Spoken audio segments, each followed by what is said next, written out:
आज की क्लास में आप सबका स्वागत है। हमने हमारी लास्ट क्लास के अंदर विलोपन विधि के कुछ क्वेश्चन सॉल्व किए। अब उससे आधे समस्यात्मक सवाल और हैं हमारे यहाँ, जो प्रॉब्लम वाले सम्स जो बच्चे हैं वो आज हम पूरे करते हैं। हमारे पास 3 क्वेश्चन बच्चे हैं, 3 में से एक बहुत स्पेशल है, थर्ड वाला क्वेश्चन जो है हमारा। देखिए इसको ध्यान से पढ़िएगा, बहुत सारे लोग गलती करते हैं। क्वेश्चन क्या है? 2 अंकों की संख्या के अंकों का योग 9 है। 2 अंकों की संख्या, 2 डिजिट नंबर। पहले तो सोचिए 2 डिजिट नंबर होता क्या? 2 अंकों की संख्या कौन सी होती है? 10 से स्टार्ट होती है, 99 तक जाती है। 10 to 99 ही तो है। 100 आते ही 3 अंक हो जाते हैं, 10 से छोटा 9 तो 1 ही अंक होता है। तो 2 अंकों की संख्या हमें पता करनी है कौन सी है। पहला क्या बोला? उसके जो दोनों अंक है उनके अंकों का योग 9 है। अंकों का योग यानी इकाई का और दहाई का, यानी यूनिट वाला और टेंथ वाला प्लेस वाले जो नंबर है उनका टोटल 9 है, 9 है। एक रिलेशन तो ये। और दूसरा, इस संख्या का 9 गुना, जो हमारे को संख्या पूछी उसका 9 गुना, उसका 9 टाइम किसके बराबर है? संख्या के अंकों को पलटने से बनी संख्या का 2 गुना है। अंकों को पलटना मतलब इकाई वाला दहाई बना दो, दहाई वाला इकाई लिख के करते हैं जब बात क्लियर होगी। देखिए कैसे। सबसे पहले 2 अंकों की संख्या को लेके मैं एक चीज क्लियर कर दूं, जो गलती करते हैं बच्चे, पहले तो वो बता दूं। अगर कोई किसी से पूछे ना कि एक संख्या है, उसका इकाई का अंक अगर 6 है और अगर उसके दहाई का अंक 5 है, तो बताओ संख्या क्या होगी। यानी कोई पूछे कि भाई उसके यूनिट वाले प्लेस पे तो 6 आ रहा है और उसके 10th वाले जो प्लेस है उस पर अगर 5 आ रहा है, तो वो हमारी संख्या यानी वो नंबर क्या होगा। तो इसको देख के आंसर से बोलते हैं इकाई वाला इधर आएगा, दहाई वाला इधर आएगा, तो मेरा आंसर कितना है? 56। इस तरह से आंसर सही भी है, आंसर गलत नहीं है, लेकिन 56 कोई पूछे ना कि आया कैसे, तो सब ये बताते हैं कि इकाई वाले को इधर लिख दो, दहाई वाले को इधर लिख दो, आ गया 56। ना ना ना, ऐसा नहीं होता है।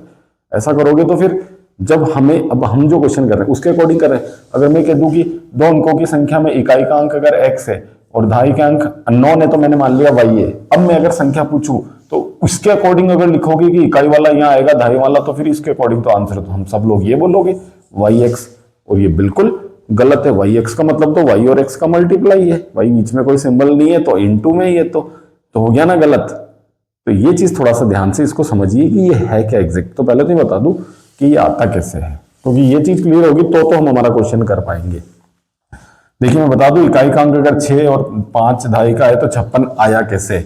ये सारी चीजें जो हम छोटी क्लासेस में पढ़ के आए हैं, जिसको हम हिंदी में बोलते हैं स्थानीय मान यानी कि प्लेस वैल्यू, इससे आए हैं। प्लेस वैल्यू सब जानते हैं, कैसे निकालते हैं भाई। देखो अगर मैं एक नंबर लिख दूं सबके सामने 728, तो इसका इकाई वाला 8 है, तो अगर मैं 8 की प्लेस वैल्यू यानी स्थानीय मान पूछूं तो सब कहेंगे 8 है, क्योंकि इकाई वाला किससे इंटू होता है? 1 से, तो 8 का स्थानीय मान 8 होगा। यहाँ 2 का स्थानीय मान अगर पूछा जाए तो 2 कहाँ आ रहा है? दहाई पे यानी 10th पे, तो किससे इंटू होगा? 10 से, तो आएगा 20। और 7 जो है वो सैकड़े पे आ रहा है यानी हंड्रेड्स पे आ रहा है, तो वो 100 से इंटू होगा, तो 700।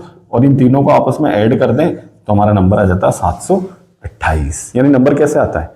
इकाई वाला अंक 1 से इंटू होता है, दहाई वाला 10 से होता है। इसी तरह आगे बढ़ते हैं। हमारे यहाँ 2 अंकों की है तो हम दहाई तक की बात कर रहे हैं, इससे आएगा नंबर, यानी कि वो। अब थोड़ा सा ध्यान से देखिए, यहाँ देखिए इसको, इस चीज को पहले तो इसको मिटा देते हैं। तो हमें एक तो ये बता देता हूँ कि दिमाग में रखना क्या है भाई। रखना हमें सिर्फ इतना सा है कि इकाई वाला अंक जो है वो 1 से इंटू होता है और दहाई वाला 10 से होता है। ये बात दिमाग में रख लें। 2 अंकों की संख्या है, मान लो संख्या जो भी हमारी संख्या है उसके इकाई का अंक यानी यूनिट पे जो नंबर आ रहा है प्लेस पे, वो हमने कितना ले लिया? x। और मान लो दहाई पे जो अंक आएगा, भाई 2 अंकों की संख्या तो एक इकाई का अंक होगा, एक दहाई का, वो हमने क्या ले लिया? y। तो सबसे इंपॉर्टेंट चीज कि वो संख्या क्या होगी, yx नहीं लिखना है। अभी मैंने क्या बताया भाई, इकाई वाला अंक तो किससे इंटू करना है? 1 से। इकाई वाला हमारे पास कौन है? x, 1 से होगा। और दहाई वाला y जो है वो किससे होगा? 10 से। और दोनों को क्या करना है? ऐड। तो हमारी संख्या क्या बनने वाली है? 10y plus x। ये है भाई वो नंबर जो हमें पता करना है। ये सबसे इंपॉर्टेंट चीज है इस क्वेश्चन में, ये ध्यान रख लीजिए। ठीक है, यहां तक ये हो गई। अब पहले अगर हम प्रश्नानुसार इक्वेशंस की बात करें तो क्या थी, पहली इक्वेशन की बात करते हैं। पहले मैंने क्या बोला था, उस जो हमारी 2 अंकों की संख्या है उसके अंकों का योग 9 है। तो भाई अंकों का योग एक x है और एक y है, तो योग 9 है। तो एक तो मैं प्रश्नानुसार पहले एक इक्वेशन तो बना दूं, फिर उसके बाद हमारी सेकंड वाली प्रश्नानुसार। इकाई वाला अंक और दहाई वाला अंक, इनका योग कितना दे रखा है? 9। तो ये तो बड़ी आसानी से पहली इक्वेशन तो आ जाएगी, x प्लस वाई बराबर 9। सेकंड वाली क्या थी, ये हमने पहले इनसे संख्या पता कर ली। वो कह रहा है कि अगर इसके अंकों के क्रम को पलट दे, यानी इकाई वाला दहाई बन जाए और दहाई वाला इकाई बन जाए, तो एक नई संख्या आएगी। बिल्कुल आएगी। अब रिलेशन क्या है, वो कह रहा है कि ये वाली संख्या इसका 9 गुणा, अंकों को पलटने पे जो संख्या बनेगी उसके 2 गुने के बराबर है, या उसकी डबल है, या 2 गुनी है, ये हमें दे रखा है। तो पहले तो ये देखो कि अंकों का अगर क्रम पलट दें तो क्या होता है, क्या होता है, किसको बोलते हैं अंकों का क्रम पलटना। देखो, अंकों का क्रम पलटने पर, by reversing the order of digits जो है उनका। तो अब ध्यान से देखो, इकाई वाला और ये दहाई पे कौन आ जाएगा भाई, जो इकाई पे x था वो तो किसका बन जाएगा, दहाई का, और जो दहाई वाला y है वो किसका बन गया, इकाई का। अब बताओ संख्या क्या आएगी, वही सिस्टम, इकाई वाला अंक किससे इंटू 1 से, दहाई वाला किससे 10 से, और दोनों को क्या करना है प्लस। इसका मतलब हमारा नंबर कौन होगा, 10x प्लस y, ये है नया नंबर, ये हमारा मेन नंबर। अंकों को पलट दे ये बनेगा। अब यहाँ देखिए डायरेक्ट लिखना, ये मैंने लिख के बताया, एग्जाम में हम लोग डायरेक्ट कर सकते हैं। अंकों का क्रम पलटना कुछ नहीं है, x को यहाँ कर दे, y को यहाँ कर दे, ये पलट गया अंकों का क्रम। हमें वहां डायरेक्ट भी लिख सकते हैं, मैंने बता के किया है कि कैसा है। अब प्रश्नानुसार इसमें और इसमें रिलेशन क्या है वो सुनिए। प्रश्नानुसार हमारे को दे रखा है कि हमारी जो मेन संख्या है 10y प्लस x, इसका 9 गुणा, 9 से गुणा कर दिया, जो अंकों को पलटने पर जो संख्या आ रही है यही आ रही है, इसके 2 गुणे के बराबर है, यानी इसका 9 गुणा इसका 2 गुणा है, ये है। तो सॉल्व कर दीजिए इसको, 9 10 से होके 90y, 9x से 9x, 2 10 से 20x, 2y से 2y, इधर लाइए, सबसे पहले 9x लिखिए, 9x, ये 20x इधर आके किसका हो गया, माइनस का, 90y हमारे पास पहले से यही है, और 2y इधर आके ये भी माइनस का, तो उधर क्या बच गया भाई 0। 9 प्लस का 20 माइनस का, माइनस के कितने बच गए 11x, 90 में से 2 गए तो प्लस के कितने बच गए 88y, ये 0, इक्वेशन नंबर 2। और चाहो तो छोटा कर भी कर सकते हो कॉमन लेकर, कोई कह रहा है कि नहीं ऐसे रहने दो, कोई बात नहीं, रहने दो, विलोपन कीजिए। पहली इक्वेशन क्या है, x प्लस वाई बराबर 9, दूसरी क्या है माइनस 11x प्लस 88y और बराबर 0। विलोपन याद कीजिए, किसी एक x या y को एलिमिनेट, गायब करना है, कट करना है, विलोपित करना है।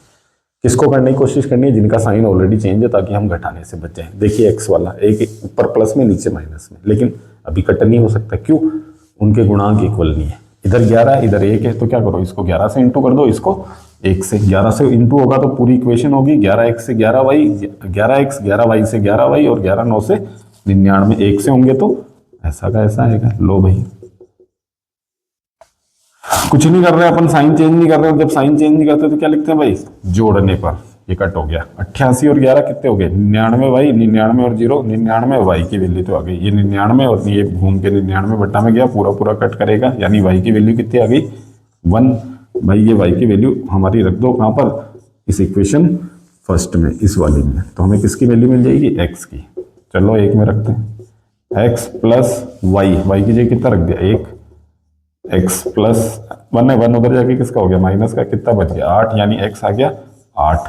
अब थोड़ा ध्यान दीजिएगा, इसका मतलब इकाई वाला अंक जो हमने कितना लिया था x, वो तो कितना है 8, और दहाई वाला अंक जो हमने लिया था y, वो कितना है 1, तो भाई मेरा नंबर कितना बन गया, वैसे कर लो, इकाई वाला अंक 1 से होता है, दहाई वाला 10 से होता है, ऐड करते हैं, कितना आ रहा है 10 प्लस 8, यानी मेरा आंसर कितना है 18, यानी मेरा वो नंबर कौन है 18।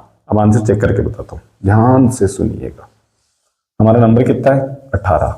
पहला रिलेशन, उसके अंकों का योग कितना होना चाहिए 9, 1 और 8 9, पहला तो सबको दिख रहा है कि हाँ 1 और 8 9 हो रहा है। दूसरा ध्यान से देखिएगा, इस संख्या हमारी मेन जो संख्या है ये, इसका 9 गुणा, इसका 9 गुणा, यानी 18 का 9 गुणा किसके बराबर होना चाहिए, जो इसके क्रम को पलट दें भाई, 18 का क्रम पलटना, अगर मैं 18 का क्रम पलट दूंगा तो 8 इधर 1 इधर, तो मेरी संख्या क्या बन गई 81, इसके 2 गुणे के बराबर होना चाहिए। मेन संख्या का 9 गुणा, अंकों को पलटने पर जो संख्या आएगी उसके 2 गुणे के बराबर, गुणा करके देखिए 162 है, ये भी 162 है। 18 का 9 गुणा, 18 के जो अंक है उनका क्रम पलटे तो 81, उसका 2 गुणा 81 का डबल 162 के बराबर आ रहा है, तो आंसर चेक हो जाएगा। इंपॉर्टेंट क्वेश्चन है, एक ही क्वेश्चन है ये संख्या पे आधारित, बाकी सब में इक्वेशन आसानी से बनती है, इसमें थोड़ा सा ध्यान रखिएगा। तो ये इस तरह से हमारा क्वेश्चन सॉल्व होता है। अब इसके आगे बात करते हैं, आगे दोनों क्वेश्चंस कोई स्पेशल ऐसे नहीं है, थर्ड और फोर्थ आसानी से हो जाएंगे, 2 ही क्वेश्चन बचे हैं इसके अंदर, और फिर ये हमारा ये वाला चैप्टर भी पूरा खत्म हो जाएगा। अब क्या है एक बार देख लीजिए, हमारी जो क्वेश्चन में आगे दिया हुआ है, ऐसे क्वेश्चन हम कर चुके हैं, ऐसा कुछ स्पेशल नया नहीं है। क्वेश्चन क्या है पढ़ दूं। मीना, थोड़ा सा ध्यान से देखिए, ये तो थोड़ा स्पेशल है, हाँ इसके बाद वाला हमने किया वैसे। मीना 2000 रुपए निकालने के लिए बैंक गई। भाई मीना को बैंक से पैसे निकलवाने, और ध्यान रखना उसको टोटल 2000 रुपए निकलवाने, बात दिमाग में रखें, है ना। ठीक है, उसने खजांची, खजांची होता है कैशियर जो बैंक में लेन देन करता है, उससे 50 रुपए और 100 रुपए के नोट देने का था। भाई उसने कहा कि मेरे को सिर्फ 100 के और 50-50 के नोट देना है, 500-500 के नहीं चाहिए, 400-500 के नहीं चाहिए। 2000 का नोट तो बंद ही हो गया, वरना एक ही नोट से काम हो जाता। 500-500 के 4 नोट नहीं, 500 का नोट नहीं चाहिए। उसने कहा मुझे या तो 100-100 के दे दे, 200 का भी नहीं चाहिए, या तो 100-100 के और 50-50 के, ये मिक्स करके मुझे नोट देते हैं, जिसमें 100 के और 50 के नोट हो, और अमाउंट सारा मिला के कितना हो जाए मेरा 2000। ध्यान से सुनिएगा। मीना ने कुल 25 नोट प्राप्त किए, उस कैशियर ने उसको 25 नोट दिए टोटल। अब उन 25 नोटों में 100 के नोट भी हैं और 50 के नोट भी हैं, और उनको काउंट करें तो वो 2000 रुपए भी हो रहे हैं। तो भाई बताओ, उस खजांची ने, उस कैशियर ने मीना को 100-100 के कितने नोट दिए, 50-50 के कितने नोट दिए। ध्यान रखें, नोटों की संख्या जोड़ के 25 भी होनी चाहिए और अमाउंट 2000 भी होना चाहिए। ठीक है, चलो मान लेते हैं ₹100 यानी 100 रुपए के जो नोट है वो हमने कितने ले लिए, x, और 50 रुपए के नोट हमने ले लिए y। 50-50 के नोट जो है वो y दिए। ध्यान से सुनिएगा प्रश्नानुसार। भाई पहला रिलेशन तो बहुत आसान सा था, क्या था, कुल नोट कितने दिए कैशियर ने, 25, यानी कि 100-100 के जितने भी नोट है, 50-50 के जितने भी नोट है, ये दोनों नोट मिलाकर कितने हैं, 25। तो बड़ी आसानी से एक इक्वेशन तो आ गई। दूसरा भी आसान ही है। अच्छा ये बताओ, अगर 100-100 के x नोट दिए तो अमाउंट कितना हो गया, 100x। 100-100 के 2 नोट दे तो कितने होते हैं, 200। 5 नोट दे तो 500, अगर x नोट दे तो 100x। तो दूसरा वाला थोड़ा ध्यान से देखें, 100-100 के नोट x नोट है तो 100x अमाउंट हो गया, और 50-50 के अगर y नोट है तो अमाउंट कितना हो गया, 50y, और ये दोनों मिलाकर टोटल अमाउंट कितना होना चाहिए, 2000। ये आ गई इक्वेशन नंबर 2। देखें यहाँ इक्वेशन छोटी कर सकते हैं, 50 कॉमन लेके मैंने रहने दिए, हम इंटू कर लेंगे इसलिए, क्योंकि क्या होता है कि बहुत बार जो थोड़ा लेवल थोड़े से हिसाब से अगर बच्चा को ये तो कंफ्यूज ना हो, इसलिए हमने रहने दिया। आसान तरीका ही ये। कट जिसको करना चाह रहा, बोले y को कट करना है, यहाँ कितना है 50y, यहाँ 1, तो इसको किससे इंटू कर दो, 50 से, इसको 1 से करो, 50 से पूरी इक्वेशन इंटू होगी, 50x से 50x, 50y से 50y, 50 25 से 25 पंजे 125 यानी 1250। 1 से होगा तो भाई ऐसा का ऐसा ही आएगा।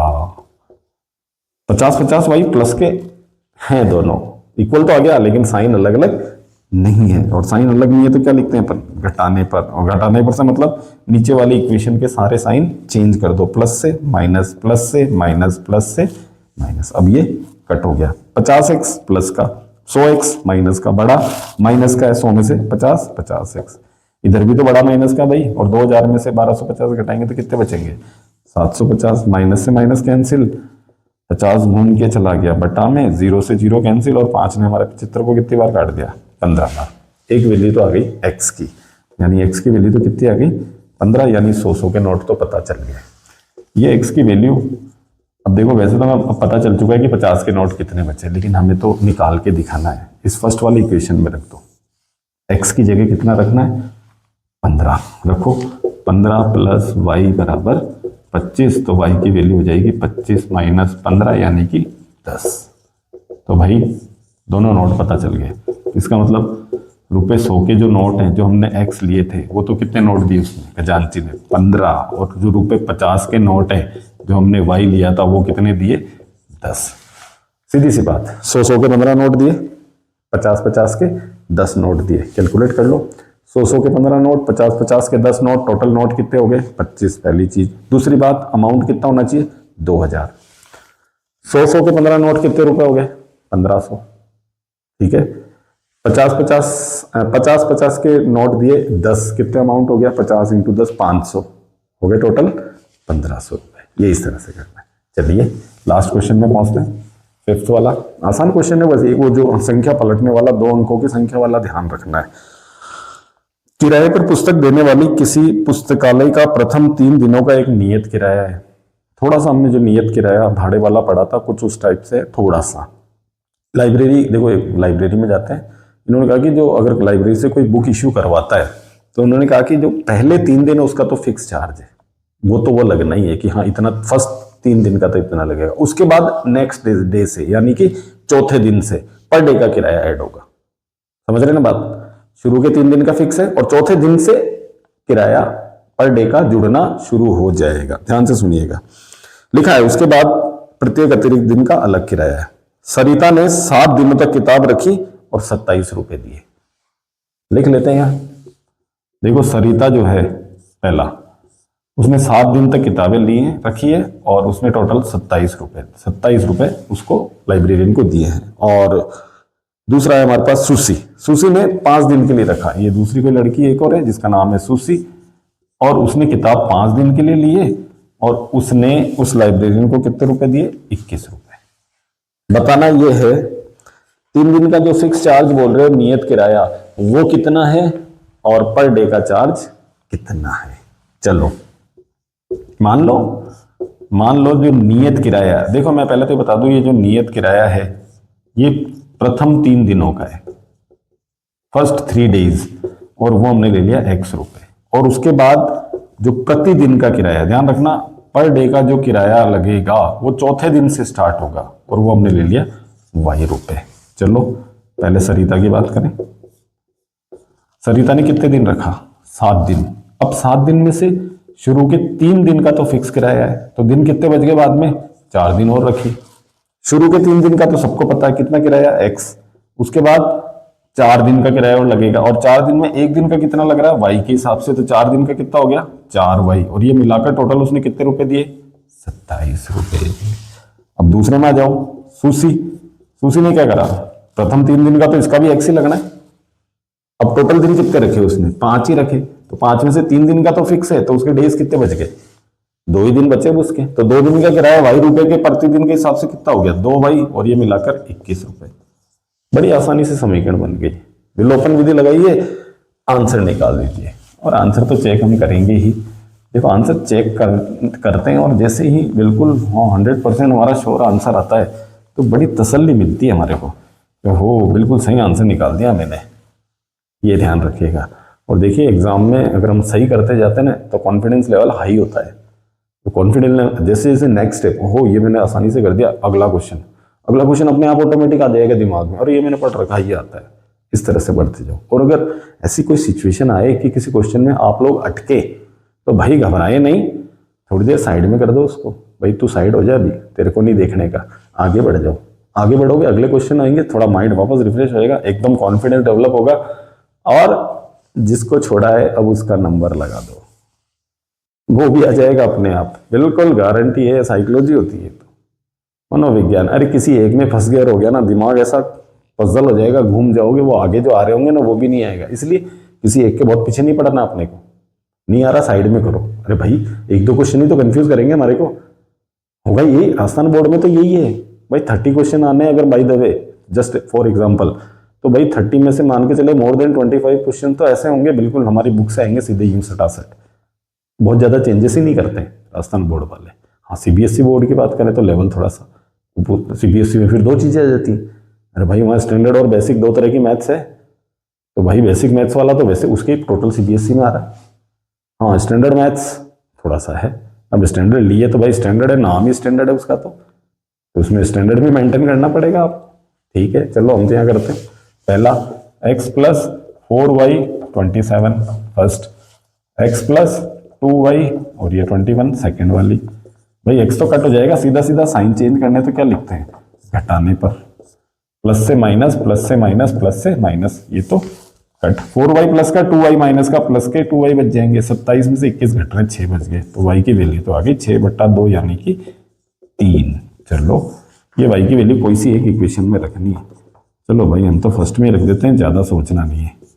First x + 4y, x + 4y, y की जगह मैंने कितना रख दिया 3, बराबर में कितना चल रहा था भाई 27, कितना हो गया 4 × 12, 12 को उधर भेज दो, प्लस का 12 उधर जाके किसका हो गया माइनस का, कितने बच गए 15, यानी x की वैल्यू 15 आ गई। ये इस तरह से है, यानी कि x क्या मान लिया था अपन ने, प्रथम 3 दिन का नियत किराया। तो भाई एंड में शब्दों में आंसर जरूर लिखना, ऐसा नहीं कि लो भाई एक्स और वाई आ गया तो छोड़ दे भाई, ना ना ना। नियत किराया जो हमने एक्स लिया था वो तो है 15 रुपए, और उसके बाद अगले दिन से जो प्रतिदिन का किराया है जिसको हमने वाई लिया है वो है ₹3। आंसर चेक करें? लो भाई चेक कर लेते हैं आंसर, ऐसा कुछ नहीं है, तो बड़ी आसानी से हो जाता है आंसर चेक करना, कोई बड़ी बात तो है नहीं। चलो, सरिता 7 दिन किताब रखी, शुरू के 3 दिन। भाई सरिता की बात करते हैं, चलो यहाँ आ जाओ यार, साइड में आ जाओ। सरिता ने अगर शुरू के 3 दिन का, तो सरिता को कितने रुपए देने हैं? 15। भाई 3 फिक्स है वो, तो ये तो दोनों के लिए फिक्स है 15 रुपए। उसके बाद पर डे का कितना देना उसको? 3 रुपए। उसके बाद कितने दिन और रखी उसने? 4 दिन। टोटल 7 दिन थे, 3 दिन के 15 रुपए, बचे हुए 4 दिन के 3 रुपए के हिसाब से। एक दिन का 3 रुपए, एक दिन का 3 रुपए, तो 4 दिन के कितने हो गए? 3 चौक 12 रुपए। तो 15 रुपए शुरू के 3 दिन और अगले 4 दिन के 12, 15 और 12 टोटल कितने रुपए लगेंगे? 27। बिल्कुल 27 रुपए ही दिए थे। सुसी, अब सुसी ने क्या करा? अब सुसी की बात करें तो भाई सुसी ने शुरू के 3 दिन, तो वो भी कितने रुपए देगी? 15 प्लस अब उसने टोटल दिन कितने रखे? 5। 3 दिन का निकाल चुके हो, तो डेज कितने बच गए उसके? 2 दिन। एक दिन का कितना है? 3 रुपए, तो 2 दिन का 6 रुपए, कितने हो गए? 21 रुपए। 21 रुपए ही तो था। तो भाई आंसर चेक हो गया है कि हाँ ये इस तरह से। तो ये इस तरह से अब हो गई हमारी पूरी 2 चर वाली रैखिक समीकरण युग्म भी कंप्लीट। अब इसके बाद हमारे पास केवल एक चीज बची, एपी समांतर श्रेणी। चीज आसान है, फॉर्मूला बेस्ड ही है, कुछ चीजें समझनी है। नंबर ऑफ क्वेश्चन जो है हमारी बुक में थोड़े ज्यादा जरूर है, लेकिन ऐसा नहीं है भाई, जितने ज्यादा प्रैक्टिस उतनी ज्यादा अच्छी होती है, ये बात दिमाग में रखें। यह ना सोचे कि अरे भाई इस वाली एक्सरसाइज में 4 ही क्वेश्चन है, इस वाली में 25 है। ना ना, 4 है तो भाई हम 4 में चीज क्लियर नहीं कर पाएंगे, 25 हम कर लेंगे तो हमें सब कुछ आ जाएगा। तो ऐसा ना सोचे क्वेश्चन कितने आ रहे हैं इससे कोई फर्क नहीं पड़ना है भाई। प्रैक्टिस, हमें तो प्रैक्टिस करनी है, और क्वेश्चन जितने होंगे हमारी उतनी अच्छी प्रैक्टिस होगी। बिल्कुल अभ्यास करना है, ये ध्यान रखें। तो ये हमारा चैप्टर अब पूरा है। नेक्स्ट वीडियो में, जो कि बिल्कुल कल ही लेके आएंगे हम, और वो है हमारा एपी स्टार्ट करेंगे। कोशिश करेंगे 2 या 3 दिन में हम एपी को पूरी खत्म कर दें, तो हमारी पूरी बुक खत्म, और आप लोगों को सारे प्लेलिस्ट में मिल जाएंगे चैप्टर वाइज। जिसको पढ़ना चाहें जब भी रिवीजन करें, ठीक है। अभी तो एग्जाम हमारे हैं, और चलो आज के बारे में भी थोड़ी सी बात कर लें। आज इंग्लिश का एग्जाम हुआ है, बिल्कुल उम्मीद है कि बहुत अच्छा एग्जाम हुआ होगा। अब अगले हमारे एग्जाम्स जो हैं बिल्कुल उसमें लग जाएं अभी तैयारी में, और जैसे हमारा मैथ्स का नंबर आने वाला होगा उसमें हमारे पास गैप भी है, तो बिल्कुल गैप में तो हम बहुत अच्छे से एक बार वापस आएंगे सबके सामने।